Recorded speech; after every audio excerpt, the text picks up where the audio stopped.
Oh, it's my first time doing like an interview, I guess. That was so much fun. You guys can see why I wanted to bring him on. Before we have Oliver on, also I wanted to show you guys this. I do feel a responsibility to replay the clip of him calling Trump a pedophile, but before we get there. Oliver Larkin joins us now. Thank you for being with us on Fox News Sunday. Good to have you. Caption is from Austin Onyx. Oliver Larkin, DSA candidate for Florida's 25th district on Fox News today. He discusses OpenAI spending $300,000 to support incumbent Jared Moskowitz. Excuse me. Hasan Piker supporting him in his stance on ending all aid to Israel. Thank you so much for having me on, Shannon. I want to start your reaction to the James Carvilles, the Van Jones of the world, who say DSA does not belong in the Democrat Party. It doesn't align with their interests. Is the idea to, within the party, force the party to mold to your ideas, or do you think you can just exist within the tent? I think it's very funny to hear James Carville talking about an AI stupid idea generator when there's $300,000 in super PAC spending from OpenAI's super PAC going for Jared Moskowitz in our district right now. I do think that James Carville and Van Jones are missing something, that electoralism is about addition, not subtraction, and I think it is very foolhardy to be excluding people from the Democratic Party that they're going to be begging for our votes in 2028, and we need to be building a majoritarian coalition that's capable of winning back power in states like Florida and taking back the House of Representatives. So let's talk about your district specifically, where you are challenging an incumbent. You mentioned Congressman Jared Moskowitz. The Miami Herald says you're not the man for the job. They say in a district that's 25% Jewish, they've endorsed your competitor. They say this, the editorial board writing, Larkin said he does not consider anti-Zionism to be anti-Semitic, but that's disingenuous. He must know full well that many or even most Jews see anti-Zionism as a less obvious but still potent form of anti-Semitism. He may try to add his own spin to the term, but it remains offensive and is a dog whistle that no doubt appeals to anti-Semites. So what's your... Okay, well, the OK symbol is a dog whistle. Buying and drinking milk is a dog whistle for white supremacists. So anyone who ever uses them obviously must also be a white supremacist, right? What is this backwards ass logic? Are there, in fact, anti-Semites that use the word Zionist? Yes. But anti-Semites that feel comfortable enough being anti-Semitic will also full send it and just be anti-Semitic. In fact, I can't think, like a great example is like Nick Fuentes. It's not like Nick Fuentes spends all his time dog whistling. He kind of just says at some point all the anti-Semitic shit that he thinks, and then does Holocaust revisionism, and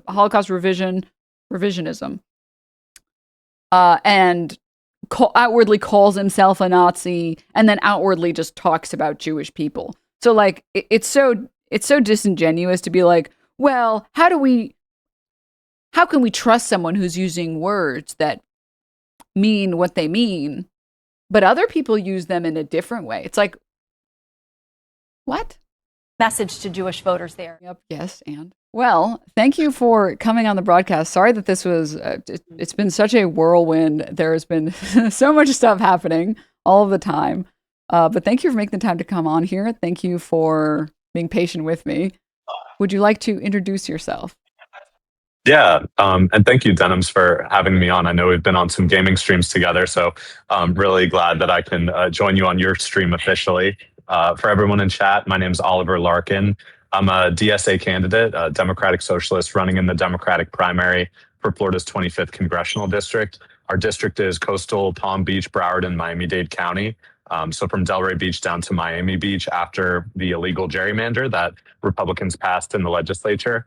And I'm running on a platform of Medicare for all, of universal child care, paid family and medical leave, abolishing ICE, ending U.S. military aid to Israel, fighting for free Palestine, and really investing our taxpayer dollars at home, and also taking on the corruption in Congress, the post-Citizens United campaign finance industry, where we should have public financing of elections, banning congressional stock trading, and investing in universal policies. I think the Democratic Party has just gone way too far down the rabbit hole of means testing and trying to be exclusionary, and shooting themselves in the foot and losing every single swing state in the process. And states like mine and Florida have gone further and further to the right. And we're being represented currently by a representative in Jared Moskowitz, who, well, I'm sure we'll get into him, but very, very, very different than our DSA platform. Jared Moskowitz is a DeSantis Democrat, among other things. If anyone in chat knows how to define that, DeSantis he certainly Democrat. Democrat. Yeah. Quotation marks. And yeah, I'm a former Bernie Sanders campaign organizer. I organized a union in my workplace with the News Guild Communication Workers of America. So organizing and labor are real, strong points of where I'm coming into this race from, and how I kind of orient myself as a aspiring legislator and member of Congress. I think, the Democratic Party needs to be the party of the working class. But because so far it's been unwilling to fully commit to that, I've also been, very happy to build this parallel power structure with the Democratic Socialists of America to kind of show the way forward for the way that our country should be. And, that this movement is not just restricted to the quote unquote deep blue areas. It's for everywhere in the country, including purple districts like ours in South Florida.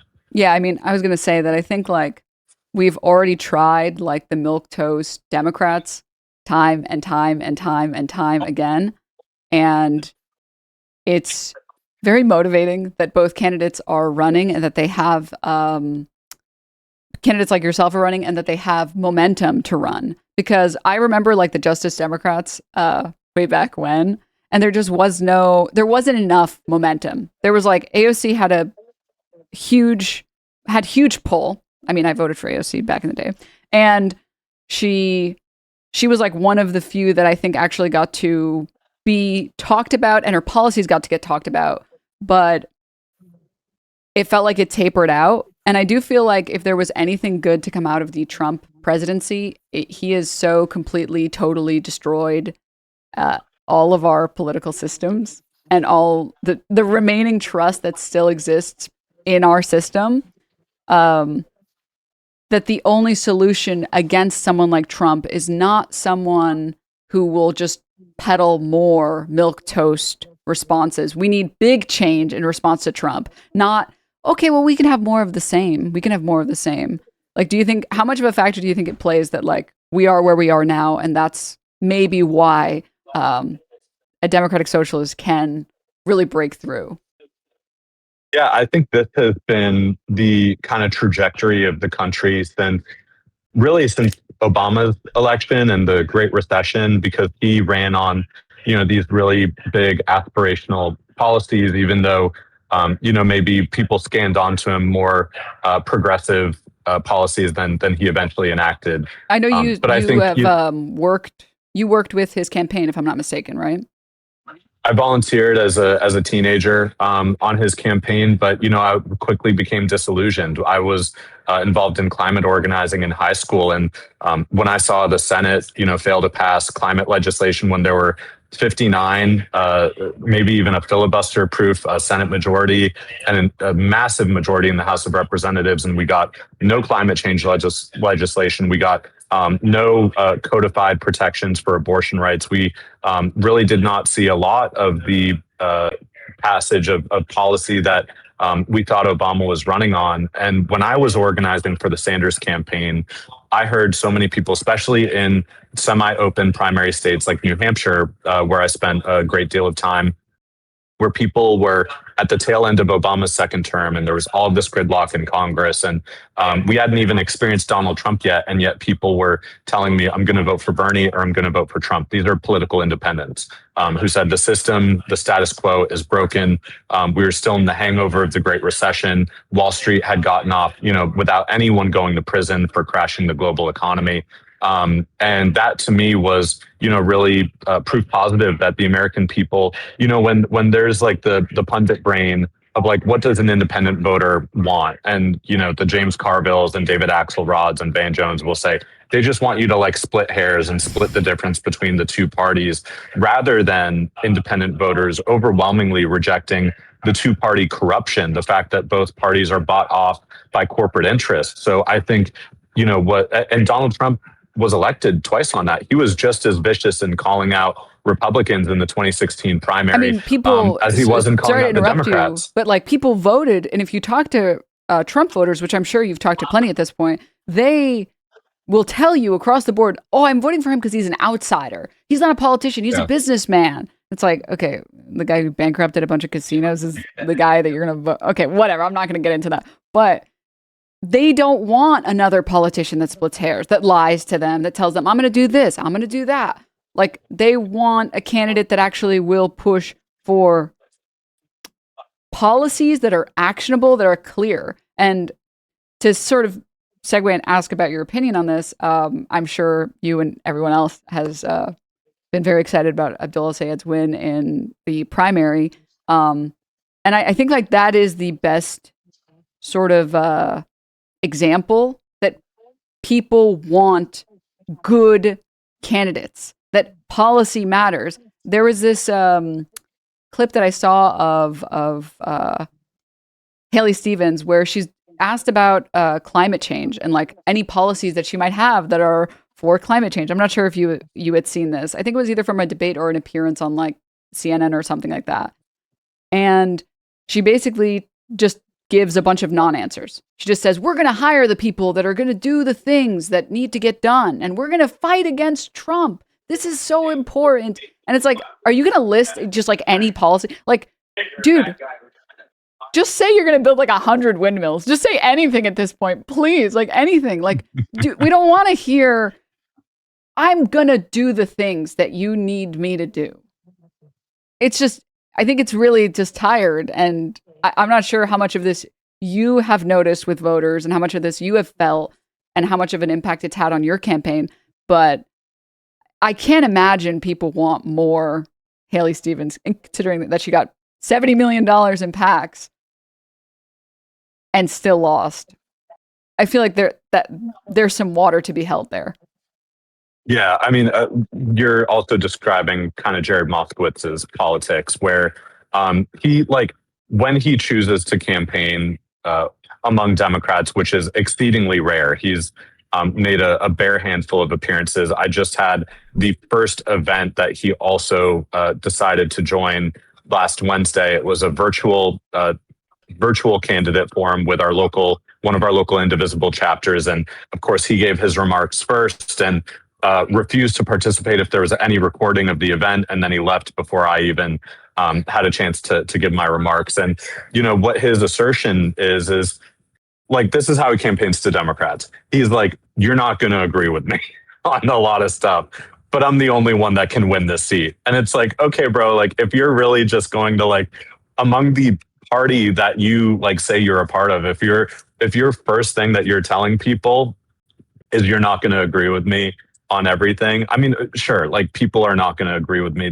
Democrats are not going to agree with me on Palestine, you know, in every single case. But that's not what I'm leading on. I'm not leading on like, you're not going to agree with me. It's like, where do we find common ground? I think that's just, you know, regardless of being like on the left, like that's just good politics. And what we see right now is like, you know, this feeling among centrists, among moderates, among conservatives that like if people are getting mad at you, you're doing a good job, or if people are like vocally disagreeing with you, then you're like really speaking truth to power instead of just like taking a wholly unpopular position. So I think, yeah, that same framing of like Jared Moskowitz is like, I'm, you know, the only one that can win this seat, and, you know, love me or hate me, you're just going to have to swallow it, because what else are you going to have? Donald Trump or Mike Johnson as the speaker? It's not enough for people after losing 2 presidential elections to Donald Trump to hear this just fallacy of like, I'm the only one that can win. And, you know, to bring it back to Michigan and Abdul, which has been so thrilling to see, it's like, that is, and I know he doesn't describe himself as a democratic socialist, but you know he shares many of the policy prescriptions: Medicare for all, getting money out of politics, you know, free Palestine, and end to U.S. military aid to Israel. And I think, you know, showing that is winning. It's winning over Democratic voters in a swing state, and a state that Kamala Harris lost in 2024, is so incredibly powerful. That is going to, you know, just be so much momentum. And I think, you know, similar with our race in a House district in an R+3 seat that Joe Biden won in 2020, that Donald Trump won in 2024, showing that our brand of politics can win in districts and states like Michigan and an R+3 House district in South Florida. This is what we are going to need to show that, this is not just a few progressive or left members of Congress. Like, we are actually capable of building a governing coalition to enact these policies.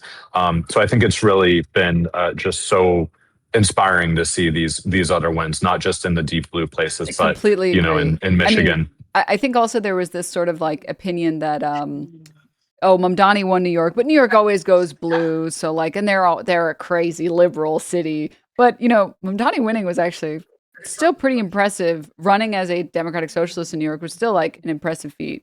Also, I think he was like the first New York Queens mayor, so represent.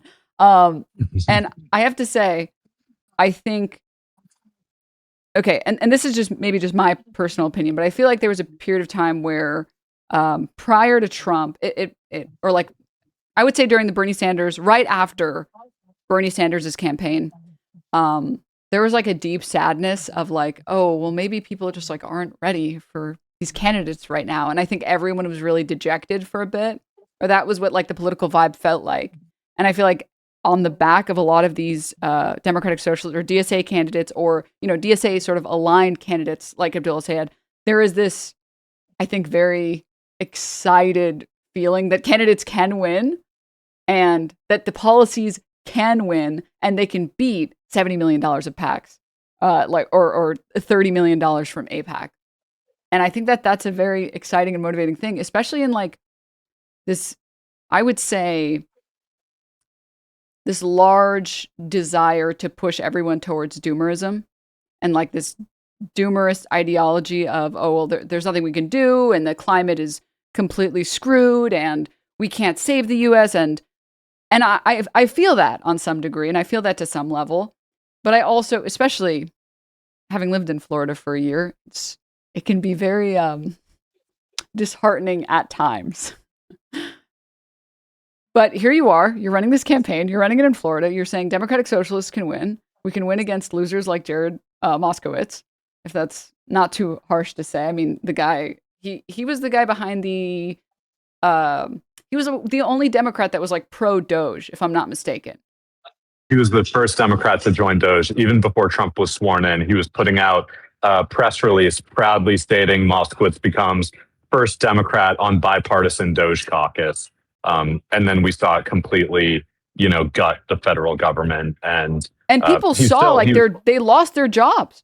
Like they were like, oh, I don't know if I'm going to have a job tomorrow. A friend of mine who works for the government, they showed me one of the emails they got. And I'm not joking. It was an email that looks like it was written by a 20-year-old whose entire political philosophy is watching Joe Rogan, that said, tell us the 3 things you did today. What do you do at your job?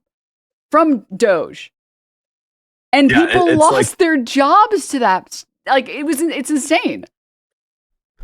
It's like taking the Office Space movie of like, tell me exactly what it is you do here, and like making that the actual policy of the United States federal government. Like, what are we doing? Yeah. So, I mean, Jared Moskowitz, like this is someone who, when he says he's the only one that can win this district, to my mind, we've got a twice appointed Ron DeSantis Democrat. He still doesn't have a bad word to say about DeSantis. We have the first Democrat on the DOGE caucus. We have someone who has, whether it's trading stocks or taking AIPAC money or voting to censure Al Green or Rashida Tlaib, or being the only Democrat in our state delegation to vote for the Laken Riley Act that's given ICE all of this power to detain and deport people. I mean, this is a district that is like 30% Latino people from all over Cuba, Venezuela, Colombia, Nicaragua, Haiti, like all over Central, South America, and the Caribbean that are being targeted by this administration. How is it possible to conceive that someone with this record that is this against what is mobilizing not just Democrats, but independent voters and young people, the people that are going to be necessary to win in November, like it would be shooting ourselves in the foot to nominate someone who is going to blunt the momentum on every single one of these issues that is mobilizing people, on basic principles of morality. And I think that's why, with our race, what we've seen, we put out a poll a few days ago that found that among people that have already voted or have yet to vote, we're statistically tied. According to this snapshot in time, middle of the week last week, we have Jared Moskowitz at 40%. We're at 38%, and 22% of voters are still undecided. So your donations, and I know we've got a pinned comment in chat here where you can sign up to donate at the special link that we've set up for Denim Stream. You can donate there, and we're putting these resources directly back out into the field with our campaign literature, with our yard signs, with our digital advertisements, with giving our volunteers the tools they need to mobilize. I know that just yesterday, we knocked on over 3,000 doors across Broward, Palm Beach, and Miami-Dade County. We are mobilizing people in a real way. Our volunteers really believe that this is possible, and what we're hearing from voters is that they really are ready for this change, that they don't buy into these preconceived notions that, Jared Moskowitz is still running on, when ultimately, this is someone who was handpicked by his, lobbyist dad and political power broker connections to be seated on the Parkland City Commission when he was still in law school in his 20s. I mean, this is someone who's like 45, 46 years old and has only ever been in elected office. And what he's done in that time is, befriend Matt Gaetz in the Florida legislature. Matt Gaetz is actually the one who personally lobbied Ron DeSantis to get him appointed as the director of the Department of Emergency Management, at Moskowitz's own admission, when he was touting Matt Gaetz as Attorney General nominee as being like the most powerful, most loyal, most competent, like fiercely competent AG nominee that Trump could have nominated, days before. Sorry, go for it. I mean, days before Matt Gaetz resigned from Congress because the ethics committee was going to put out a report on the trafficking of children. That's what I was going to say. Matt Gaetz being the most competent, when you look at his, I think it was PayPal or Venmo receipts, and the Venmo receipt is like $500 for being a great friend. Here's $300 just because. And all of the people he's sending it to are like teenage girls. It's like, oh, the classic sending your 17-year-old friend $500 as like a 30-something-year-old man for being a great friend. Like, who? This is the most being the plug, right? This is the most confident guy. He couldn't even bother to try and hide his tracks a little bit. At least make the Venmo request say for the weed. That's believable. I'd be like, oh, okay, maybe he's just the plug then. Okay, that makes sense. If you say for being a great friend, how am I supposed to think that that's anything other than you soliciting sex from minors? What? So, sorry, Mac, I just wanted to say also, everyone here, you guys should absolutely donate. You should click the pinned link. We've already raised $1,100. Let's try and hit the goal. Okay, we're only $150 off the first goal. Maybe we can up it even more. But please, if you go to secure.actblue.com/donate/denims, or just go to the pinned chat message, let's get some donations.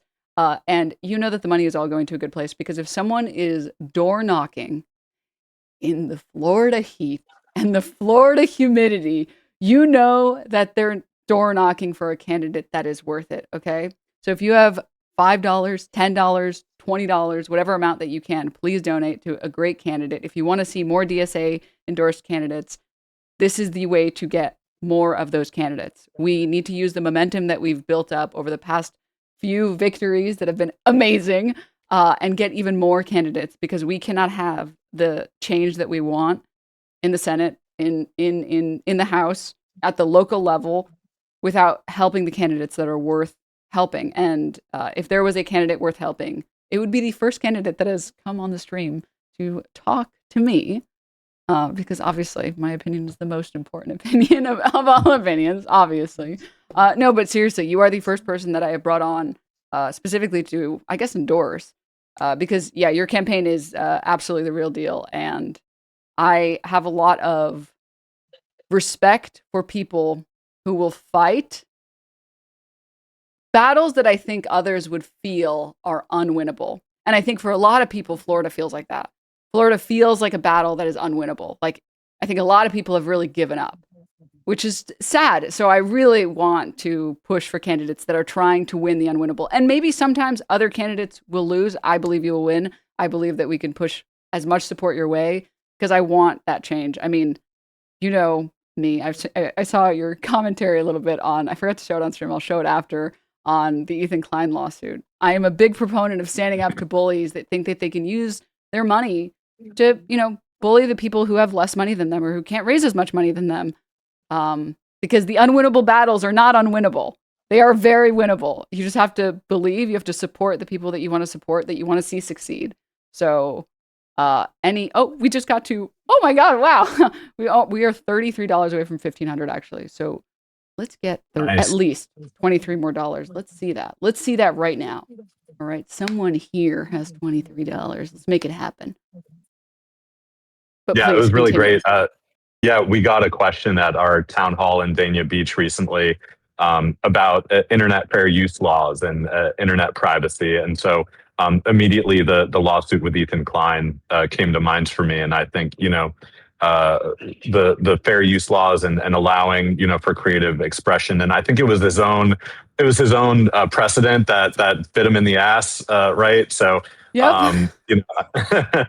So I mean, I think, the people who are going to seek to suppress free speech or, have these double standards, which I think is, increasingly vulnerable on the internet with, we've seen Discord, try to enact, privacy, things that could divulge people's, personal identity and the kind of construct of like protecting minors online, can oftentimes be turned around to, collect data and violate people's internet privacy in a way that, I just think is like a constitutional issue. I think if we have a Fourth Amendment right to privacy, that should be extended across digital platforms, and also freedom of speech should be protected. But yeah, I mean, I think the taking it back to Florida, I would not be running if I thought Florida was in a great place right now, or if I thought the country was going to be in a great place. Like, I did not aspire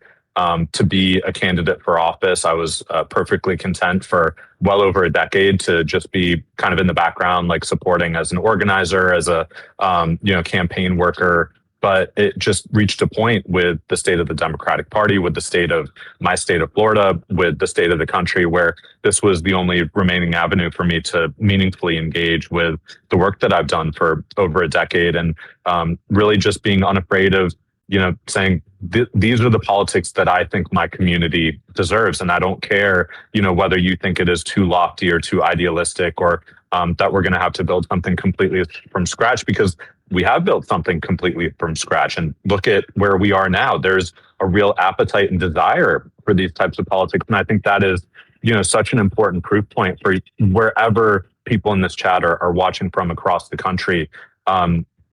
These politics can win anywhere, and it can be under the Democratic Party label, it can be under the independent label, it can be as a democratic socialist as I am. But I think on the issues, this has been one of the most galvanizing experiences, because people are knocking in the August heat and humidity because they care. I've been there. It would be nice. It's bad. I will say I have never had clearer skin in my life than when I lived in Florida.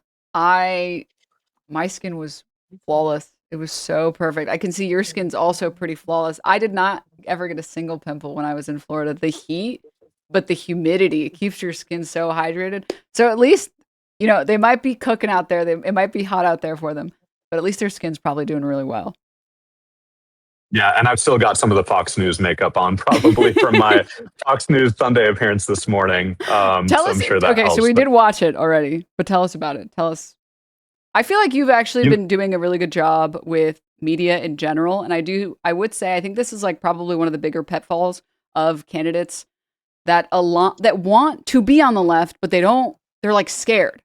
And I don't know what they're scared of exactly, but I guess they're scared of like the unknown, because it is new territory. Like, the online landscape is new territory, and associating with people like Hasan Piker is new territory. But, give us an idea of your mindset about that, because I have my own opinions, but I want to get your mindset on why you don't disavow Hasan Piker. Yeah, I think once you start backing off from previously held core convictions. It's just it's an integrity thing. It's like, what can people actually expect from you if you're going to back off of this position at the slightest pushback? I mean, I think being able to go into hostile media and reaffirm what I'm saying and what, I've said on Hasan's stream, or what I said in our recent fundraiser that they referenced with Linda Sarsour's support. This is above, like, I think the Democratic Party, tries so often to like please everybody. It's like having, Bernie Sanders and the American Express CEO and back-to-back speaking slots at the DNC. I don't want to say everybody, because, they do that to the exclusion of having the first trans member of Congress appear on stage as the Trump campaign was running those disgusting transphobic ads, or failing to have Representative Ruo Rahman, who's an elected state legislative leader, speak to the material reality of U.S. military support for Israel's genocide in Gaza. I think that, the Democratic Party, with immigrants too. I mean, the first day that I launched this campaign, I sent out my press release and like my email to my email list of like friends and family only, like the people in my phone book, essentially.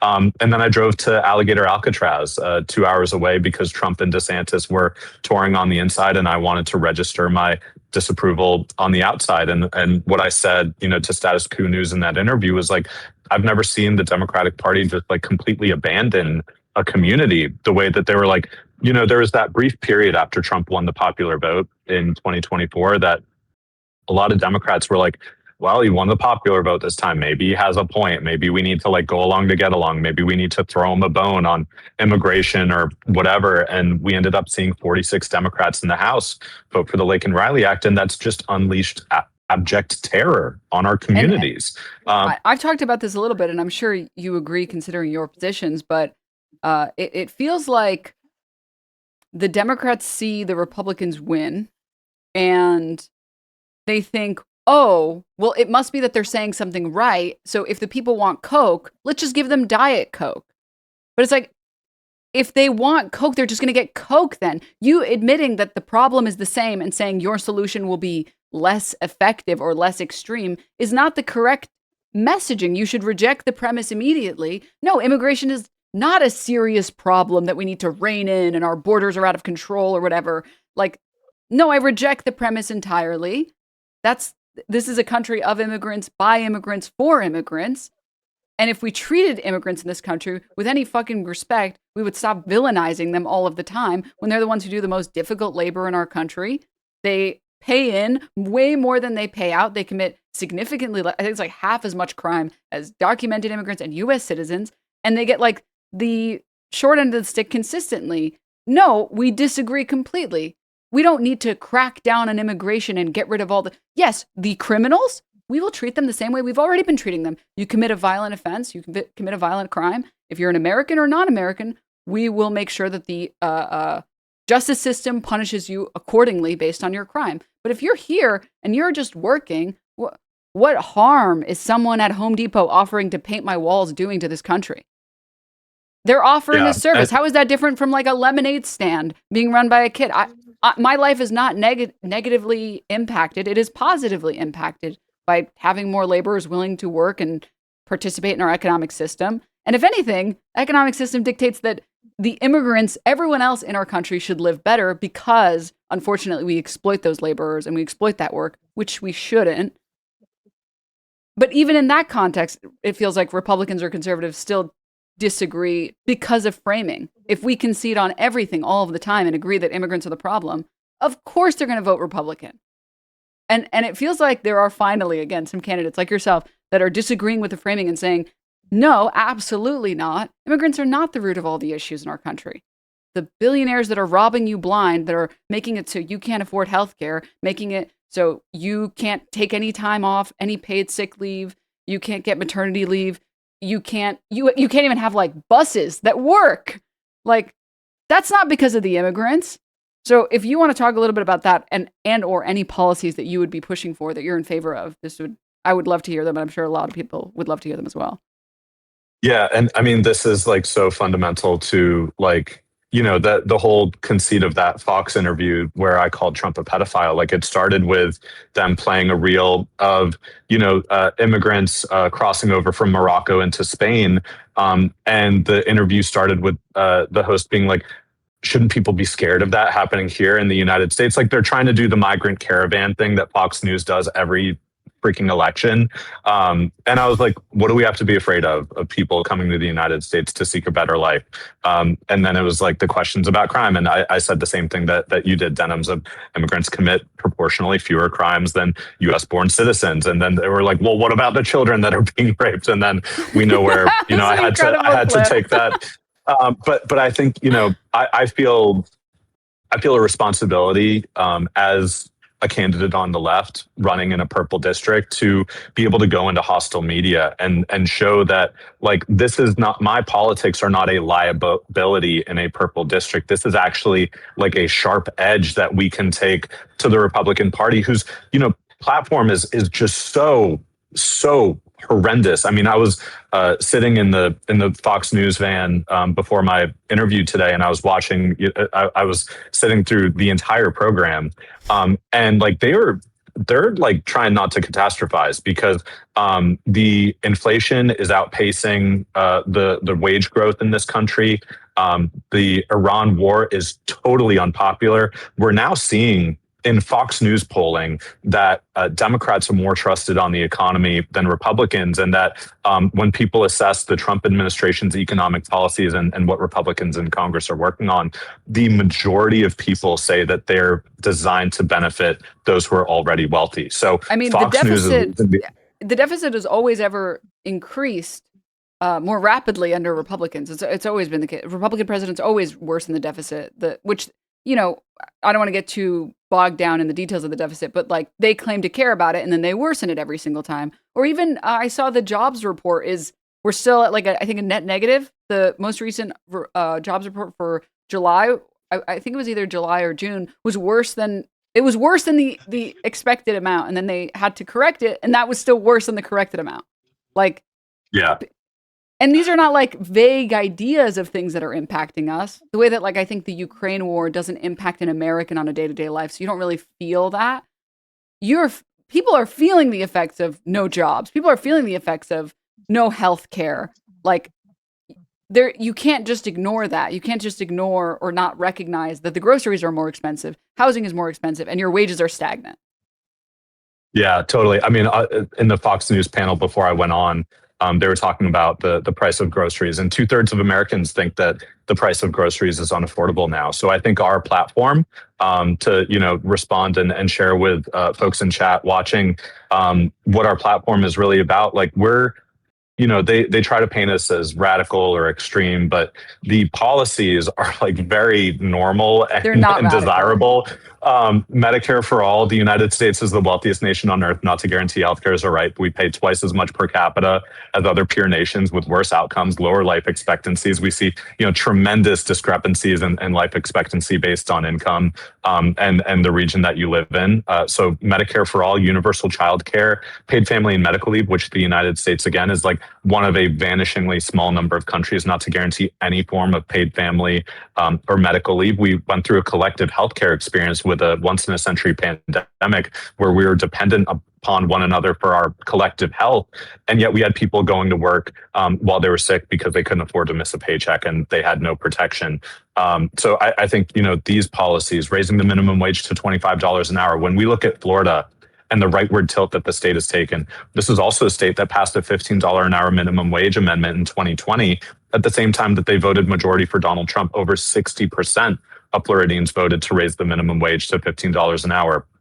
We also saw in 2018, 60% plus Floridians to cross that constitutional ballot threshold of 60%, vote to restore voting rights to over 1 million Floridians. So this is a very common thing. It's not restricted to Florida. We see it in other quote unquote red states where progressive policies, if they're just packaged as a ballot referendum, separated, decoupled from the Democratic Party, they win. It's just that people don't trust Democrats to actually fight for these things. So I think that's why it's so important. Which I think, unfortunately, when it comes to establishment Democrats, non-DSA endorsed candidates or non-affiliated, it is true that Democrats don't fight. I mean, how much time did we have to codify Roe v. Wade? And it didn't happen. Oh my gosh! Yeah, and we were had 2 promised presidential that. administrations. Yeah, and it didn't happen. And we're meant to keep voting for establishment Democrats that give us the most empty promises, that continue to take super PAC money, that continue to look out for the lobbies that pay their bills. Like, at some point, it gets to a point. So, like, going back to groceries for just a moment, could you please comment on Burrito Gate? Okay, please illuminate me. I've been so locked into campaign mode that I don't know about Burrito Gate. So, I cannot believe I'm blank. Dan Crenshaw, there we go. Dan Crenshaw made some comments. He responded to some comments about how $20 burritos are something that you can avoid. Someone was sorry, let me go back further back in the story. It was a post from someone talking about how they were speaking to voters, and one voter said, like, burrito is damn $20. Like, and nothing is affordable. And Dan Crenshaw made fun of that person and said, effectively, avocado toast, then don't buy the $20 burrito then. So would you like to give any comments there?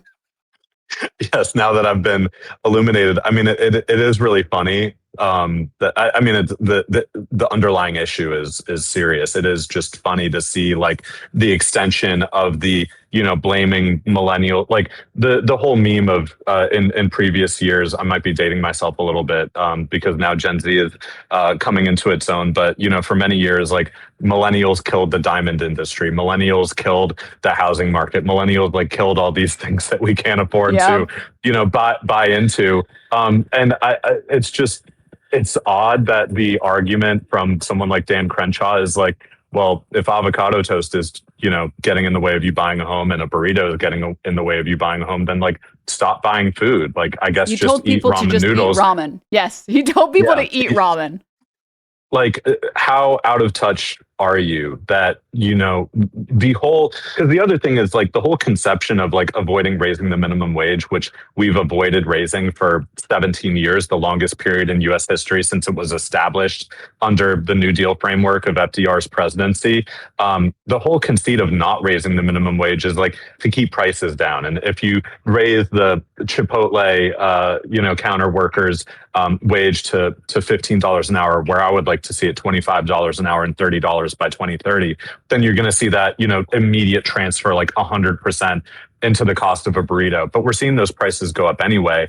And it's not because of the wages that workers are making. It's because of all of the other, conditions in the economy that are leading to this inflationary aspect, whether it's, supply chain disruptions, whether it is, frankly, just corporate greed, and the fact that a lot of these corporations were able to raise prices during the pandemic and in the supply chain disruption since then. And they never came back down, even after, those supply chain disruptions and, the avian flu that knocked out a lot, that really raised the price of, poultry and eggs and other things that was just, kind of ascribed to the Biden administration, and, not letting the Biden administration off the hook either, but just, to speak to the material reality and the conditions that were affecting, if I'm not mistaken, all of that inflation. Lena Khan was pursuing a case against, I want to say it was Kroger, for price gouging. Yeah, and Kroger and Albertsons were trying to merge and have, like, a multi-billion-dollar merger. So we see, the real need for antitrust in especially in the agriculture and grocery industry. I mean, I remember when Zoran was running for mayor, and I forget the guy's name, but you'd hear about this grocery billionaire that was, like, really involved in the New York City mayor's race. And it's like, wait, someone can become a billionaire by, like, selling food. And, then you've got Zoran talking about city-owned grocery stores with price controls. And I think, the Fox News and that whole right-wing, media infrastructure is really going to fearmonger about, like, price controls and things like that. But, these are not just things that New York City wants. I mean, in Florida, north of our district in the Orlando area, Orange County voted for a rent freeze in a countywide ballot referendum, and then the state government preempts that, as they do so many progressive policies in Florida, because, conservatives love to say that the best government is the one that's closest to you, until you have some blue, areas that are passing progressive policy, and they're like, wait, not like that. So I think, there is a real need to, cut into the inflationary aspect of whether it's groceries or housing or any other thing. Like, we need to make it easier for people by raising their wages, but we also need to get a hold of these prices. And it's, from groceries to housing with, corporate landlords and private equity buying up. I mean, it's a tremendous issue in Florida, as chat might imagine, with all of the tens of thousands of home inventory that are just bought up and used for perpetual rental communities. I mean, no hope of like any private individual ever being able to own these things. So yeah, there's Burrito Gate. It's just an extension of. It's an extension of avocado toast, which is an extension of, blaming people for the, macroeconomic conditions that are, driving this inflationary pricing. Yeah. I mean, to sort of like use this to segue a little bit about generally progressive policies, I think like that's a big reason why there's been such a shift in the American opinion about, for example, the Iran war, or even about Israel. Like, even if people don't personally care about the Palestinian people, even if people don't personally care about the Iranian people, no one wants to see their money, their taxpayer dollars, being spent on bombs when they can't afford, like, being able to go to the grocery store and decide they want to have pork chops for dinner. Like, why are we spending billions of dollars that counter? And I got to say, like, the media literacy generally of people, or like seeing the internet be used in a way that is very good for messaging. I don't know if you saw, there was this website and it was called like, how much have we spent on the Iran war so far, or something like that. And there was like a tracker that was like just constantly going up, and it was pretty accurate. And like day like 7 or something, it's already at like 20, I think it was million, or no, it might've been at billion actually. And you see that and you're like, what the hell are we this is why I can't afford groceries. This is why I don't want this. And I feel like this is such an easy, like, direction for progressives or Democrats to take, to say, hey, even if you don't care about these issues, shouldn't you care that we spend all this money on other nations, on forever wars in the Middle East that you don't need, that serve no purpose, instead of spending it on your community, on the people that are here, instead of spending it on childcare, instead of spending it on healthcare? Like, the American people should be a priority. And it feels like establishment Democrats, instead of doing that, they just like toe the status quo line. And it's very refreshing to see candidates that aren't doing that, that are happy and willing to say, no, we shouldn't be funding weapons of war for Israel. Well, and you can correct me if I'm mistaken, or actually, if you want to elaborate on your position on defensive weapons for Israel, offensive weapons for Israel, and your stance. Yeah, I don't make a distinction between offensive and defensive weaponry that goes to a country that's committing a genocide. There's just no practical reason to make that distinction when our military aid, whether it is taxpayer funded or whether we're allowing Israel to purchase it, to my mind, frankly, it doesn't matter. We shouldn't be giving it to them, even if it's for sale. There's a moral imperative here, but there's also, and I think it's, a really interesting corollary that you bring up when it comes to being anti-war. There's the people who, for the grounds of, our common humanity and opposing genocide on humanistic grounds. But then there's also the people that make, the just more cold-blooded economic argument. But I think that is a corollary that applies in so many other places. One area where I talk about it actually pretty frequently is in the Medicare for All platform, because you can immediately win over people when you say healthcare is a human right. And that's going to get, a good number of people to be like, yes, healthcare is a human right. That's why we support Medicare for All. But for other people, they can be won over, but they're going to need the more pragmatic economic argument. And so to that, I say, in South Florida, where we've got, small business owners, we've got entrepreneurs, we've got people that are, really aspiring, heavy immigrant community that is really, coming to the United States. And of course, speaking of immigrants, like, they are more predisposed to entrepreneurship and small business ownership and, opening new businesses. And what's your number one cost after labor? It's ensuring your employees' health insurance. And so what could we do to not only, make small businesses more solvent and more able to expand and grow and increase their wages and benefits in other respects if healthcare was decoupled from employment, but it's also for workers, like, what is going to help unleash, a renaissance of American small business and entrepreneurship? It is making it so that you are not relying on Amazon or on Walmart for your family's healthcare. And you can actually afford to be a little bit more of a risk taker and go start that new idea, start that new restaurant, or start that new business because you're not dependent on your employer for your health insurance. So I think, when it comes back to military aid to Israel or any country, frankly, because, Moskowitz will dance around this and say, well, I'm not for conditioning aid to Israel. I'm not, we need to do it for all of our allies. And it's like, great. Then if you also agree that the UAE is committing a genocide in Sudan with, their military armaments, if you agree that Saudi Arabia is, also oppressing people, if you agree that Egypt is a military dictatorship, then don't just say, don't bring in like other countries to say that we're not going to put conditions on any of them. Like maybe we should have a broader conversation, but certainly, the reason that Israel is the most proximate example is because it's our taxpayer dollars. It's not, an ally that is providing these armaments. Like it's us, it's our military.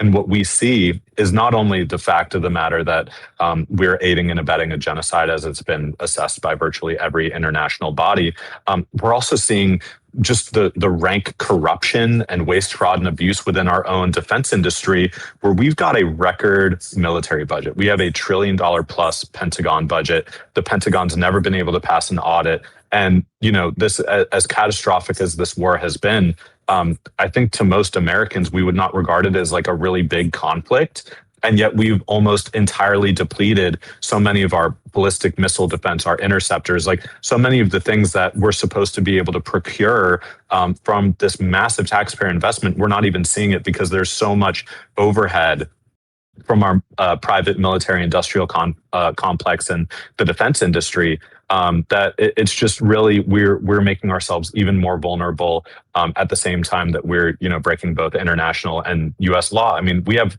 United States laws, the Leahy laws, that prohibit the military assistance to foreign security forces accused of gross human rights violations. The Department of State can't provide that aid. The Defense Department can't provide that aid. So we're breaking the law every time that we're continuing to see Congress, vote to approve more and more billions of dollars to go to Israel and the IDF, and we just cannot continue to be party to this, criminal law breaking that is, expanding a genocide and apartheid regime. Beautifully said. I mean, I obviously agree. It is insane to me. I think that any Democrat thinks that it is a viable, or anyone thinks that it is a viable strategy to say that we should give unconditional support to any nation. Why? Because then the question becomes, well, what about Israel? Would you give unconditional support to Israel? I think it is insane that anyone is for unconditional support to any nation. And you will see this on social media. You'll see people I can't even scroll Instagram Reels, and I skip past every single one as quickly as I can it's so hard to not see anti-Israel memes on my feed.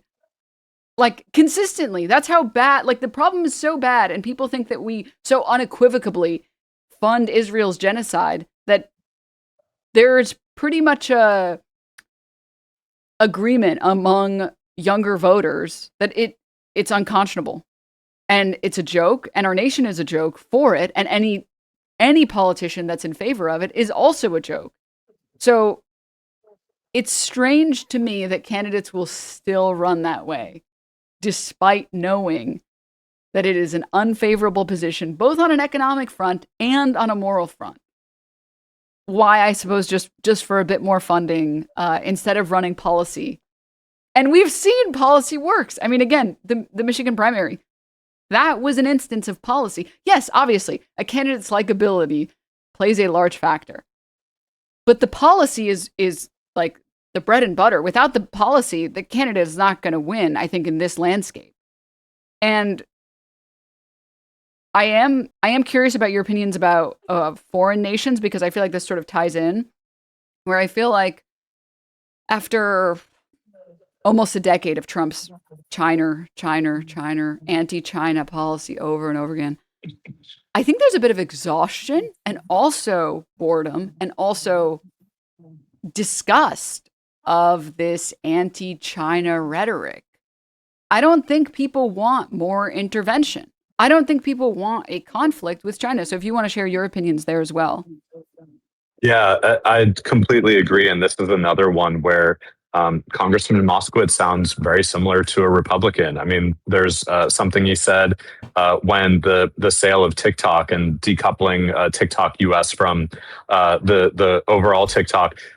He was asked, what do you think about Trump ally Larry Ellison buying TikTok? And he said, well, it's better than China, because he's also, said that China is influencing people with a propaganda operation through social media to, move the American people and move young people away from Israel by showing, the reality of the genocide. And I just don't think people are buying that anymore. When we see what the Chinese economy is able to do. I mean, home ownership in China is so much higher than it is in the United States. We're seeing, increasing standards of living there. We're seeing, the construction of a nationwide high-speed rail system that, we've talked about in the United States for decades and, seems no further along than it was 20 years ago. And at the same time, we're, spending record amounts on our military. Trump is, making this big push for our Navy and to, get new ships built so that we can, patrol the Pacific and do testosterone testing for the. Technically, he didn't specify if it was for the men and women, but he did say we're doing testosterone testing and we're getting people the testosterone they need. What a great guy.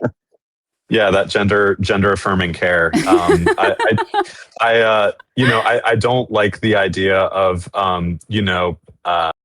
giving the military, like mandating that the military has gets the it's a little bit Germany-esque, with giving our soldiers the juice they need to really fight the good fight. I don't, that does not make me comfortable.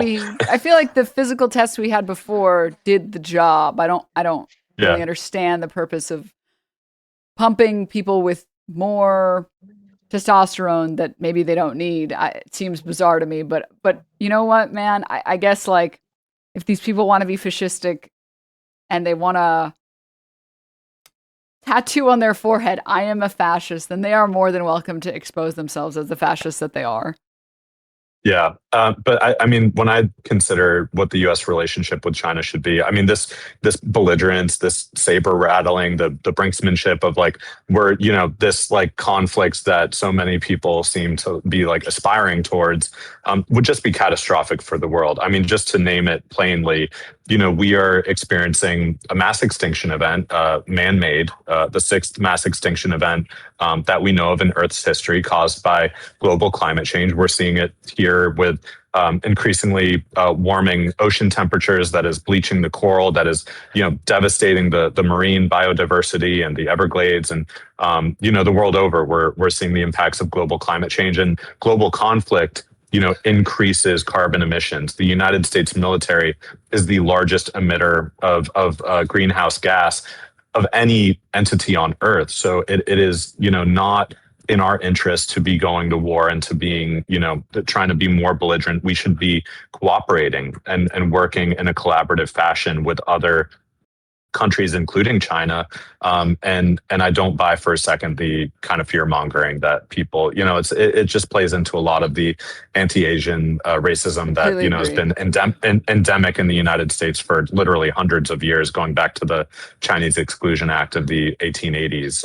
So yeah, the China attacks, I think they're getting really tired, and I think that they're just so thin and stretched that, like, when it's talking about influencing people on social media, I mean, these Republicans and Democrats like Jared Moskowitz are sounding like the Russiagate people from a decade ago, saying that we lost the 2016 election because of memes on Facebook. Like, we have material realities to deal with here, that are more proximate than what an influence operation from another country is doing to impact our politics. If people are so susceptible to outside influence, it's because our government is not doing nearly enough to deliver like a real return on people's taxpayer investment to inoculate them from what might be purported to be outside influence. Though I disagree that that's what China's been doing with TikTok. It's just been an excuse to get more Trump allies, in control of a greater share of the media market.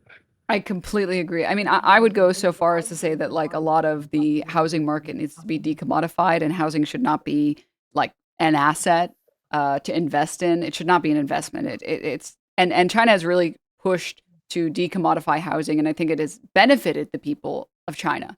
And I think the tipping point for a lot of people with China was when TikTok was soon to be sold.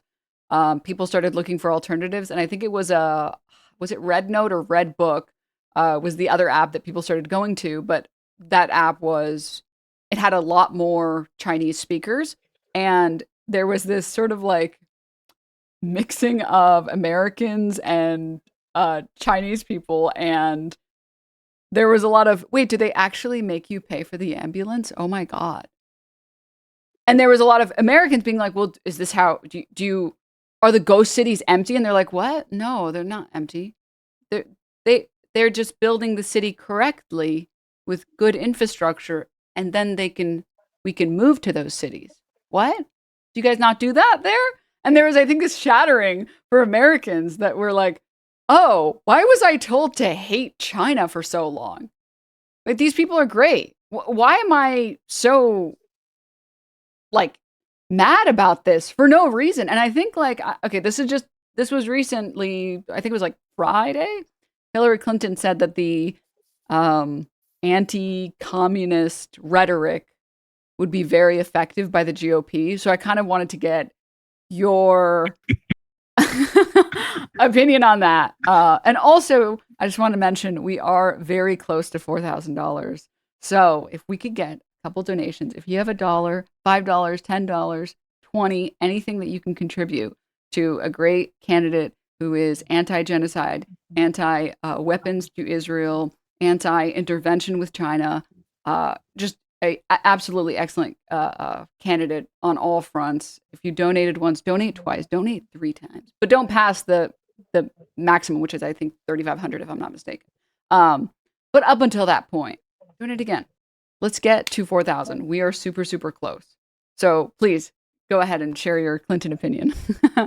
Yeah, I mean, and this is, again, pre-Trump, I was motivated to go to New Hampshire and organize for Bernie Sanders because I did not believe that Hillary Clinton was the resolution that we needed for a Democratic Party that was actually going to make the progress that we needed in this country, that we still need. And what she says about they're going to attack Abdul El-Sayed as a socialist or a communist. They attacked Hillary as the same. They're going to attack Jared Moskowitz as the same. So like, you're going to get those attacks either way. And if you're just going to be like, oh no, I'm scared, I'm not going to, like, you're going to back off from forcefully advocating for the universal policies that they're going to, they're calling you these names because they're trying to tie your popularity to, trying to fearmonger about universal policies that are actually very popular. And so if you allow that to be, a vulnerability for you rather than an asset, then like, of course, it's going to be a self-fulfilling prophecy. That's why we've seen, these milquetoast neoliberal candidates, fail so often, because they can't stand up and defend an agenda. They're just going to make concession after concession after concession. So I think it's a really new and novel idea to a lot of people like Hillary Clinton or Neera Tanden or Van Jones or James Carville. But not being I think that's why we've seen the strength of so many DSA candidates and DSA aligned candidates this election cycle. There's just no apology when you believe in things that are going to make life better for the majority of people. Sorry, I've been doing so much talking in recent days that I think it's really weak, and it is, this ongoing effort to exclude or excise the left from the Democratic Party project as a whole. And what I was saying on Fox News this morning, when they played James Carville's comments that, you don't try to take the Democratic Party ballot line if you're not really a Democrat. If you're a DSA candidate, just leave the party. It's like, well, in 18 months, you're going to be begging us not to vote third party, for the presidency. So like, what are we actually doing here? Like, just figure it out. Do you want to win, or do you want to be in a perpetual minority where you can be a pundit and not have any actual accountability to deliver on an agenda? You can just be, constantly, critiquing from the peanut gallery. And it feels like that's what, that's a position that Hillary Clinton and James Carville and many others are more comfortable being in, because, when they do have power, when they do see, Joe Biden elected, it's like, oh, we gotta moderate. We gotta hold on to what we have. So we gotta moderate and like stop all of these policies that motivated people to turn out and vote for us. Like, we just got to maintain the status quo because we like the status quo when we're in power in government. And that was, why we saw in 2022 and 2024, those gains really being swept away. And even in 2020, my assertion is that, Democrats could have won a lot more. They actually lost seats in the House despite unseating Donald Trump, because they caved into a lot of the, rhetoric around, the largest uprising for racial justice in U.S. history against police brutality. And by the end of that campaign, they were already, backing away from any meaningful reform. So, there's always this kind of blunting of momentum and blunting of energy that we see coming from the Democratic Party establishment. But, that gets in the way of actually motivating and inspiring people. So yeah, I don't buy for a second that, it might be a vulnerability if Hillary Clinton was the one on the ballot, and she was running away from those things. But I think Abdul is made of tougher stuff than that. And a lot of the candidates this cycle are made of a lot tougher stuff than that. And they're willing to, throw a punch back. I think yourself included. And I would say that there's like a lot of power to biting that bullet and saying, okay, I don't really care if you call me a communist. Yeah, I'm a democratic socialist. Okay. And now what? Now, yeah. What are we doing now? Okay. Is that it? Okay. Yeah. And there's when you take that term back, there's so much power because there's nothing else that they can say. That's it. You already said, yeah, that's what I am. Okay. Now, if you want to call me a communist for saying that people should have health care and people should be able to afford their groceries, okay, then you can call me that. I don't know what to tell you. I just want to give people the things that they need because you guys aren't delivering on those things. I don't care about the label. The label's not important. They called FDR a socialist and a communist for wanting Social Security. The label is completely irrelevant. And then I think it makes them resort. And there was this really amazing Fox News segment way back when for Mamdani. And it was like, this is the evil socialist that's going to ruin Mamdani if you let him. And it was like, healthcare, immigration reform, for pro-immigration, paid leave. It's like, is this an ad campaign? Are you gonna make? I'm already gonna vote for him. Why would you make me want to vote for him 100 more times? I mean, I guess sure if you want me to. Okay, like it was just not very effective. It was not effective at all. This also sort of segues, or I'd like to segue it into Gavin Newsom had this and Gavin Newsom is his own beast. But just to dial in on one particular statement that he made this statement about how the party needs to be more normal and talk about the normal issues. And it was I believe, if I'm not mistaken, a comment about talking about trans people. And I think this is just another thing that's a total waste of time to listen to Democrats like Gavin Newsom on trans people. Mamdani very, very clearly and concisely, he had like a great video on it talking about how trans rights are human rights. And we're not going to leave our trans brothers and sisters behind. There is no coalition without them. They are as important as any other group that we choose to serve and help and seek reforms for. And so I wanted to see what your opinion was on that, and how you feel about all of that. Yeah, I mean, it's been really upsetting to see like Gavin Newsom or Seth Moulton, who's running for the Senate, primarying Ed Markey in Massachusetts, giving in to this like. Jared Moskowitz has done the same thing in the last two National Defense Authorization Acts, the last two defense bills. He in the more distant one, he voted for a defense bill that excluded the trans children of U.S. service members from receiving gender affirming care under TRICARE.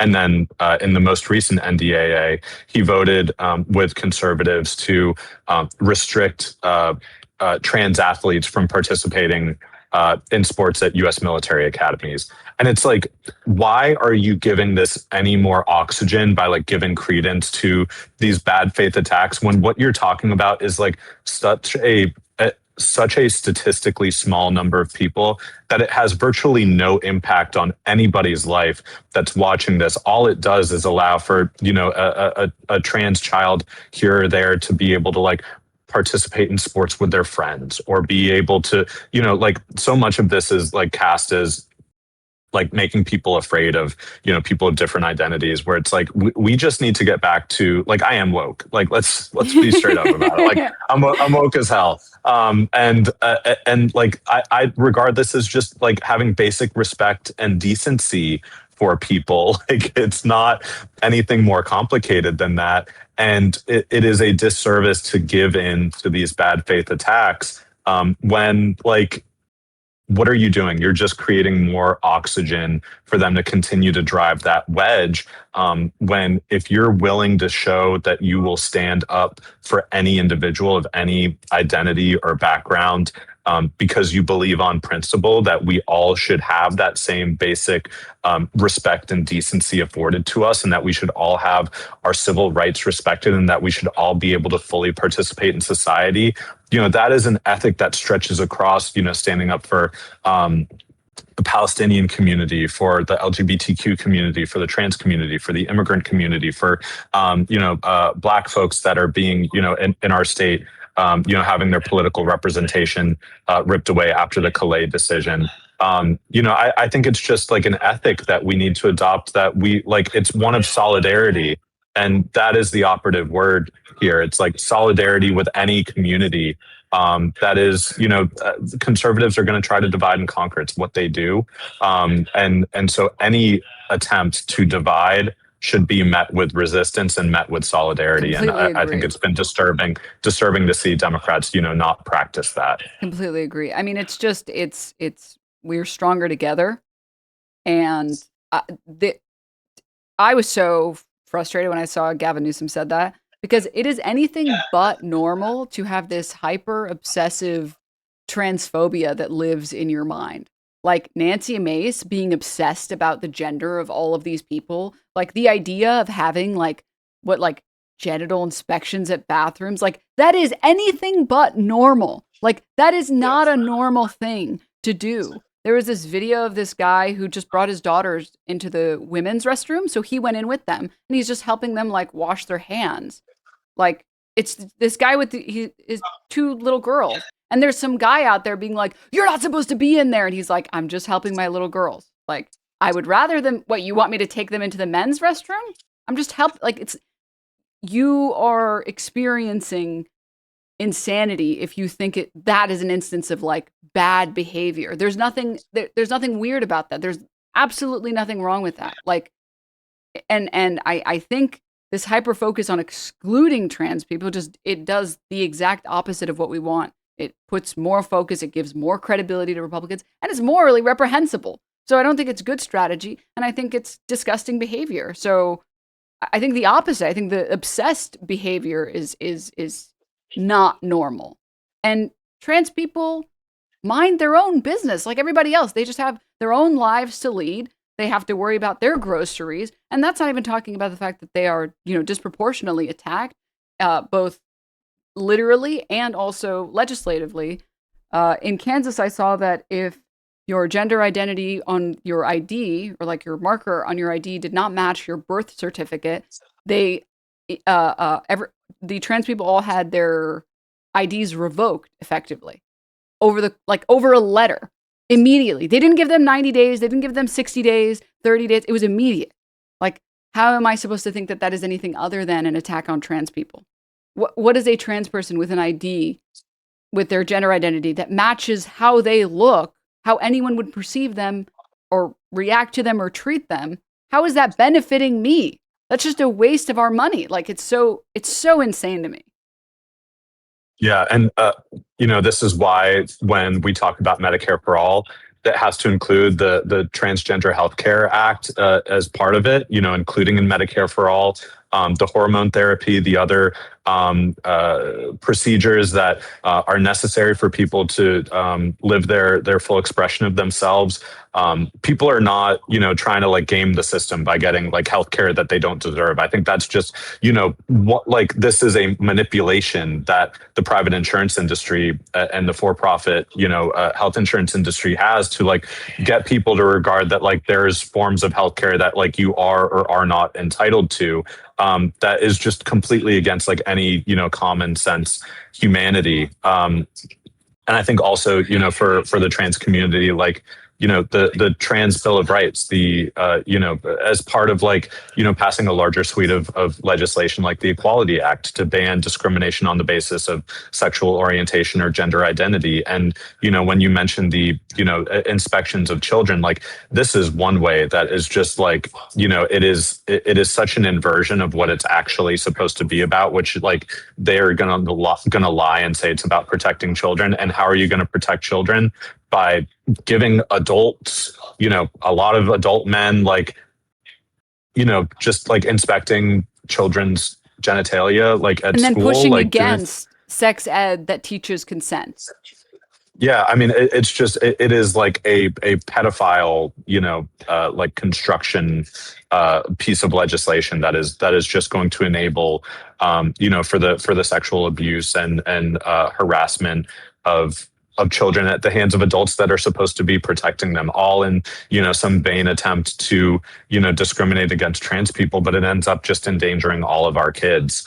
So it's like many things, conservatives project, that which they themselves are guilty of. I think that was, again, Yep. Not to keep harkening back to the Fox News clip, but it's why I had to bring it there, because they're going to, say that it's like, oh, it's these people that are, guilty of like sexual assault or harassment or, child predation or sex trafficking. And it's like, well, look in your own backyard, like look at the people that you're surrounding yourselves with.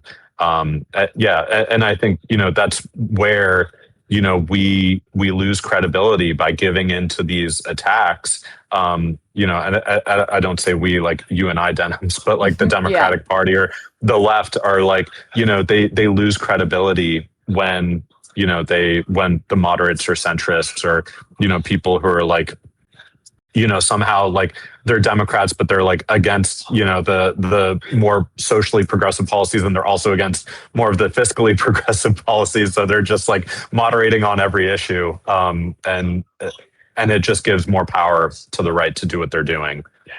I couldn't have said it better myself. That was, it's just, and none of these things are radical positions. These are all very normal positions that are just meant to help people.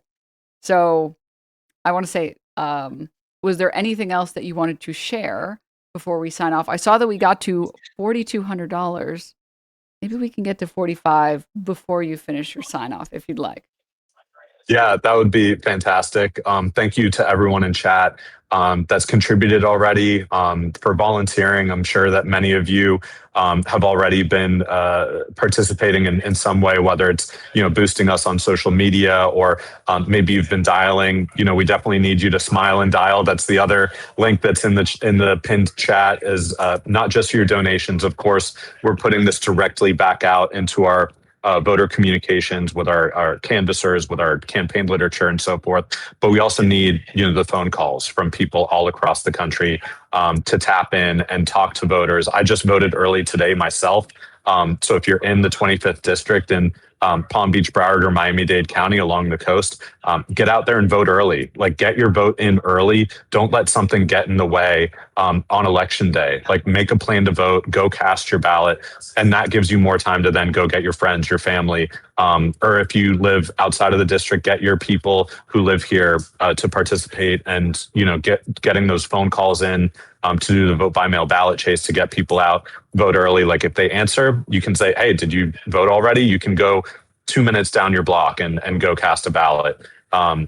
So that's all going to be incredibly important. And I think just to frame this for people, because we've seen such an amazing string of wins across the country this year, we're going to have such an amazing class of freshmen Democratic representatives that are part of DSA, that are part of this, growing wave of the left progressive movement. And we have an opportunity in this seat to not only replace a reprehensible representative, someone who's never had a public town hall, who does not care to show up. There's $650,000 in super PAC spending from Wall Street and OpenAI's super PACs on our district right now. And when we win here on August 18th, and when we win the general election on November 3rd, it is going to change politics in this country as we know it, the same way that we're seeing politics be changed by those recent primary wins in Michigan. If we can show that this brand of politics is capable of winning in purple districts just the same as in the deep blue areas, then this is the momentum that we need to build if we're going to not just take back the White House in 2028, but bring a real progressive, or dare I say democratic socialist, if Representative Ocasio-Cortez cares to run. This is the kind of leadership make our dreams come true. So this is what's on the line, and your donations, your phone calls. If you happen to live locally or want to come down over the final 9 days, go and canvassing with us. We knocked on 3,000 doors yesterday. So people are mobilized. They're ready. They believe it's possible. And I just want to plug that poll again one more time. What we've seen in our polling is that there is a 2-point gap within the margin of error. Jared Moskowitz is at 40%. I'm at 38%. 22% are undecided.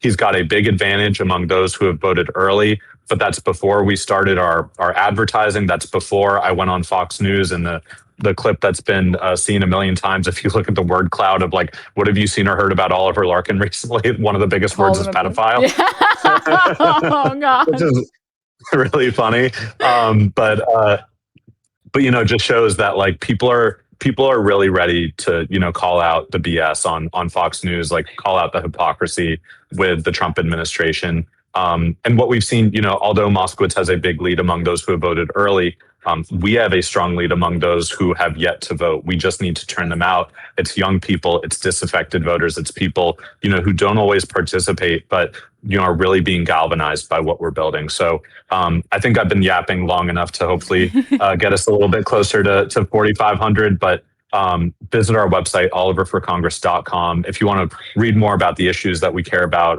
of course, we have the volunteer link in the chat, the same as the donation link. And, Denims, I just, I'm so glad to be on with you. Thank you for having me.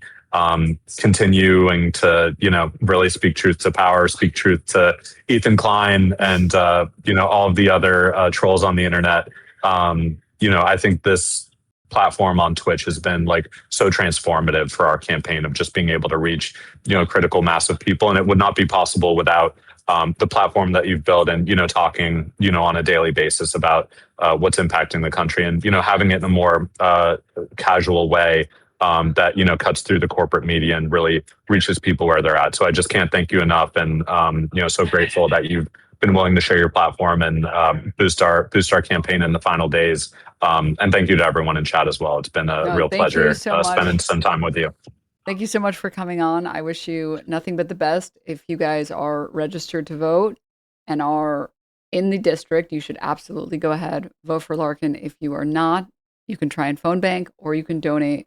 We made it to $43.83, so we are only $117 away from $4,500. So maybe that'll happen sometime between now and when I eventually press the stop streaming button, which would be amazing. But thank you again so much for coming to the show.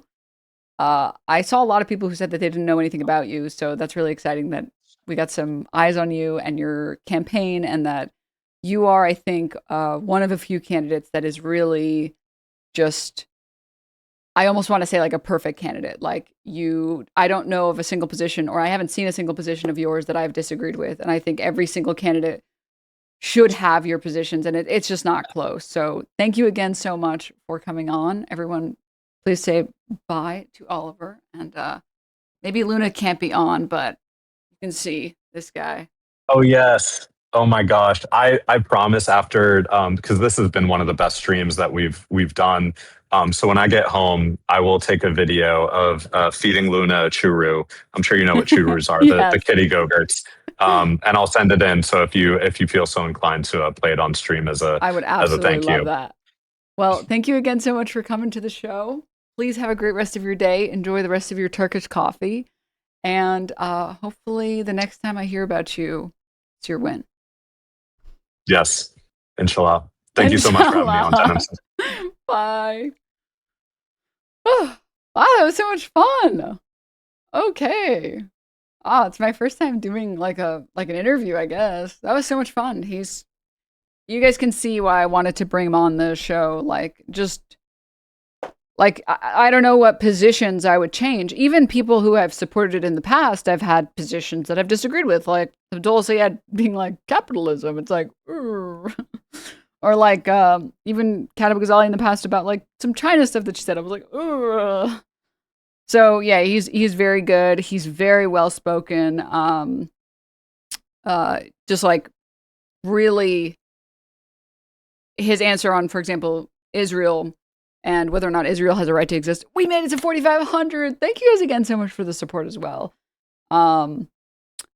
You were smarter than we thought. Good job, Denim. I'm gonna keep my eye on you, pal. Buddy. I'll have you know, I had straight A's in college, and I was taking 6 classes because I study. But yeah, thank you guys also for donating.